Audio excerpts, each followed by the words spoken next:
know, everything is fine until your manager suddenly starts to treat you worse or something. It's like to me, it's just a sort of insurance policy against the future. And I think GMG is a great example of how a union can help. I mean, we just had this. Univision wanted to do layoffs, and thanks to the union, they negotiated to do buyouts instead of layoffs. And that sucked because we lost a lot of good people, and we didn't need cuts at all. I mean, it was completely arbitrary. But the fact that we had a union prevented people from losing their jobs, and that's a fact. And people got a very generous buyout package, and it meant that no one had to lose their job involuntarily. And we have that because we have a union. And, I just wish... you're never going to get 100% agreement from people, but I wish that people had better information, and information from more sources than just their boss. When you have your boss telling you about all the terrible things that are going to happen if you unionize, then I get it. People are going to believe that, and that's true in the UK as well as in the US. Yeah, just to clarify though, GMG is, I believe it is Gizmodo Media Group, right? Is where the affiliated sites. Yeah. How different is the UK atmosphere towards union? I'm assuming it's a little bit friendlier than the one here in the US, especially after the recent Supreme Court. Is that correct to say? Or? Yeah, it is. I've never actually had a proper job in the UK. I mean, I had some, I had temporary jobs and stuff, but my career started in the US, so I'm only really personally familiar with the US. But there has been a similar pattern in general in the UK of sort of a slow erosion of the labor movement, starting in the 70s and accelerated by Margaret Thatcher and everything. But because the UK is, a little considerably more lefty than the US, there is a stronger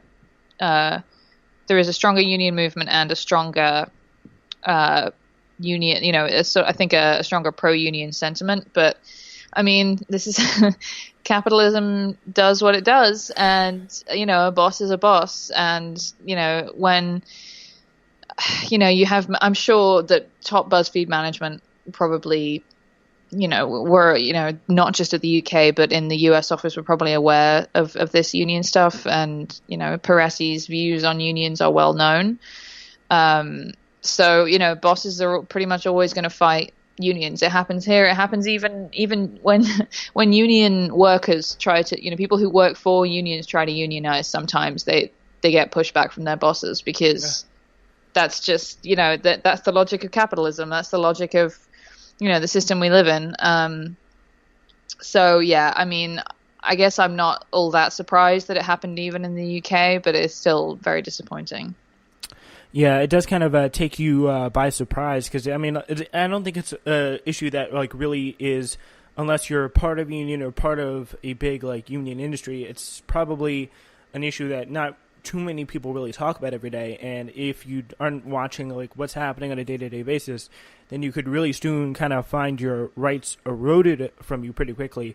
And that's kind of similar, what's really been going on in the U.S. is just kind of a drain on, the labor kind of movement, and I mean I've been hearing a lot about Janice, and I just really want to get the recent Supreme Court ruling, and I just want to get kind of a picture from you, just because I know you've done some pretty recent reporting about labor with the Prop 77 for phasing out tips in DC restaurants, but how bad is it really now in the United States for unions?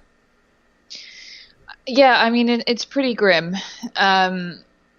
It's hard to see.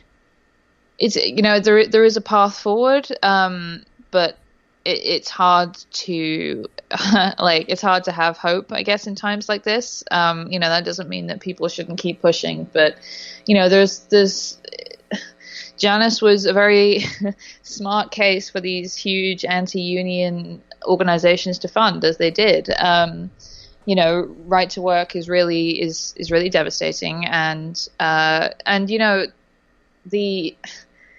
my colleague Hamilton Nolan recently wrote about the Washington Post union, and it's really stark, the difference between, for example, the GMG union and the Washington Post union, where it's an open shop, so it's voluntary. You don't have to pay dues, and when that happens, the union is a lot weaker. I think it's only something like half of the staff eligible staff is in the union. I'd have to check that, but I think that's what it is.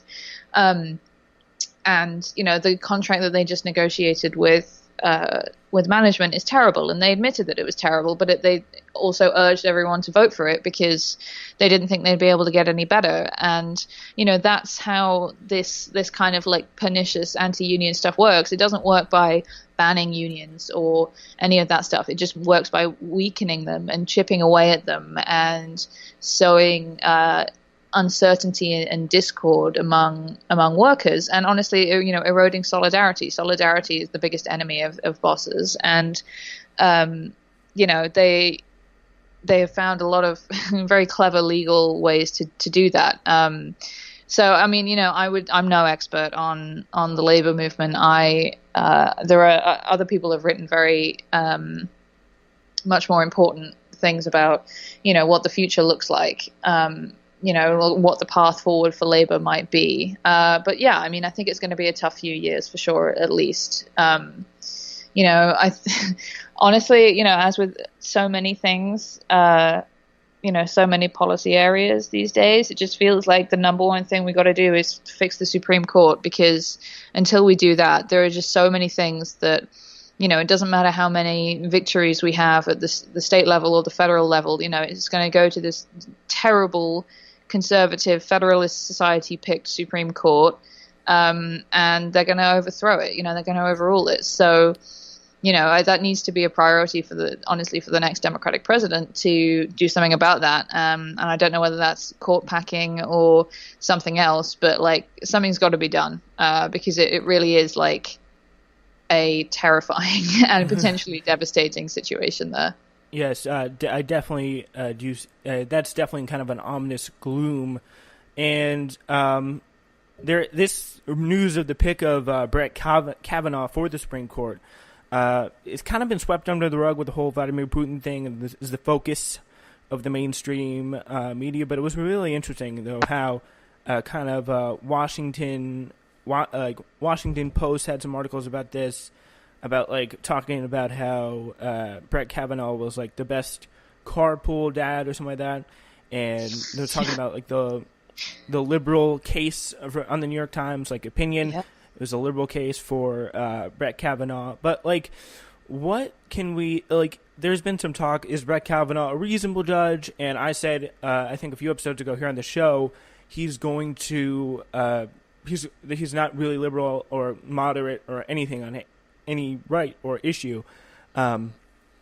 So what are the chances here that he gets confirmed with the not so strong, to say the least, leadership we have in the House and the Senate for the Democratic Party? Yeah, I mean, honestly, I do think it is very, very likely, because, unlike when the Republicans blocked Merrick Garland, Democrats don't control the Senate. There isn't a ton they can do. Now, I don't think that means that their message should be, well, there's nothing we can do, guys, so let's just sit this one out. I mean, I think they should be, occupying the Senate floor and screaming and denying a quorum and, leading protests and organizing people to do, direct action and stuff that didn't seem that crazy, 50 years ago or whatever. I feel like the Democrats have bought into this just completely neutered, stultifying idea of what politics is, and politics is standing up and saying, I find this bad, and while I respect my colleagues, this is not what I would do, and that's as strong as they can get in their condemnation, or they'll go on MSNBC or issue a press release or whatever. They need to get a little more creative than that. But yeah, I mean, that doesn't mean that I think that, I don't think activists shouldn't punish Democrats if they don't manage to win this one, but they should punish them if they don't really do anything to try and stop it, or don't show their base that they're not committed to this, because this is going to be life and death for people.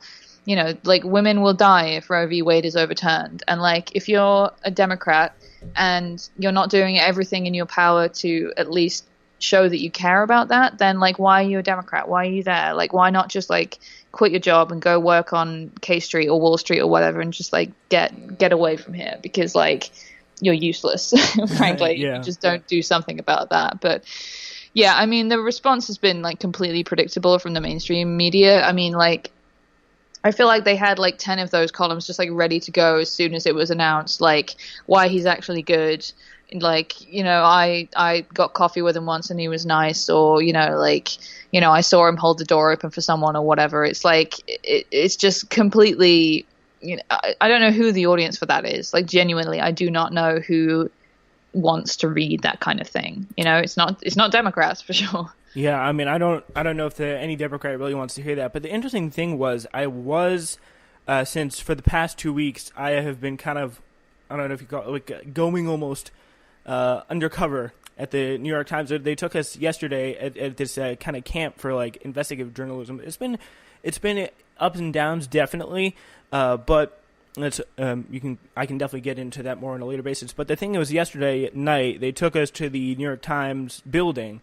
It takes place at like Fordham, and they took us the night for like a little trip to like the New York Times building, and then we talked to the one of the people who worked on the opinion page, who like got her start in her career like fact checking for Nicholas Kristof. I don't know if that sounds like the career for me, but and then I was like, I just had to ask. I was like, did you have something ready for every Supreme Court justice? And she was like, yeah, we like to pre-write things. So that was something that I heard a lot of people getting, especially like on the left, like podcasts specifically like Chapel Trap. Like they're like, did they really have everything ready for like a piece ready for every single nominee? And I had to ask, and it seems the answer was yes there. Yeah, interesting. I mean, what I'm interested in is like whether they had the X person is someone liberals should vote for piece ready. Is that what they had ready, or was it just like an opinion piece? Because it is just trolling then. If you are just filling in the blanks with the name, like yeah. Just trying to piss people off, like if you could swap out the names basically and still make the argument regardless of who it was you nominated, then that's just trolling. Yeah, it's also pretty good trolling there, because like if you just put out the same thing and no one noticed, it shows you kind of it's the New York Times opinion page, just to say, not the biggest fan, but there's a lot of good material to discuss on the show there.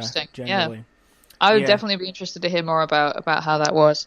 Yeah, and then so that was a definitely interesting kind of discussion there. A lot of kind of stories from the past 2 weeks that are interesting. And I think could do a podcast about that. But anyway, Ed, back to that. I think it really does affect all the Supreme Court. It affects all other issues. And what do you say to like people who don't really feel optimistic about the fact that Democrats will do everything to fight it? Because if you just look at the actions of Chuck Schumer and Nancy Pelosi, they're going to be the people.